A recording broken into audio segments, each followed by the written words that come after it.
Bonjour, nous abordons cette semaine le sujet de la bienveillance et aujourd'hui nous allons parler de la solidarité de la bienveillance. Nous allons lire dans Jean au chapitre 15, verset 4. « Demeurez en moi comme moi en vous.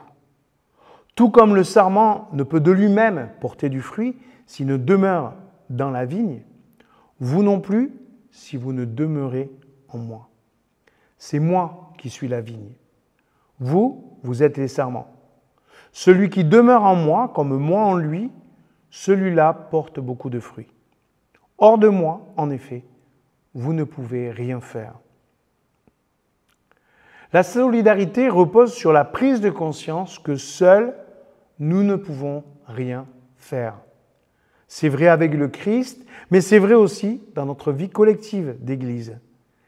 Quelle place accordons-nous à nos relations ? En qui plaçons-nous notre confiance ? Et autour de nous, qui peut compter sur nous ? La bienveillance n'est pas simplement une option. Il est essentiel de donner et de recevoir. Nous recevons la sève du cep et nous donnons de la sève pour porter du fruit. Un sarment isolé se dessèche. En croyant à tort que nous n'avons besoin de personne, nous sombrons dans l'indifférence, mais surtout dans l'illusion. L'illusion que cela viendrait de nous.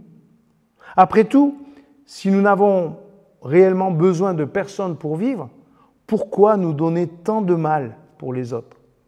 C'est cette conscience de notre interdépendance qui nous rend bienveillants et capables de nouer des relations solides.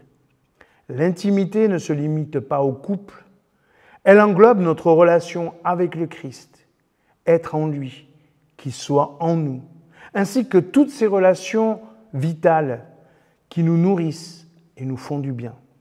Dans un monde où l'on nous suggère trop souvent que nous n'avons besoin de personne, parce que tout peut s'acheter, l'angoisse, la dépression, le non-sens se propagent, nous rendent stériles, inquiets, insignifiants. Cette parabole vise à nous faire prendre conscience de la nécessité de changer radicalement de perspective. Personne d'autre que le Christ n'est au centre de nos vies. Il est le cep, nous sommes les sarments. Cette parole nous remet à notre place, mais nous pouvons répondre calmement que sans les sarments, le cep ne produirait pas de fruits. Mais cela ne trouble en rien Jésus, qu'il assume pleinement. Voilà ce qu'il déclare un petit peu plus haut dans Jean 14, 12. « Vous ferez de plus grandes choses que moi. »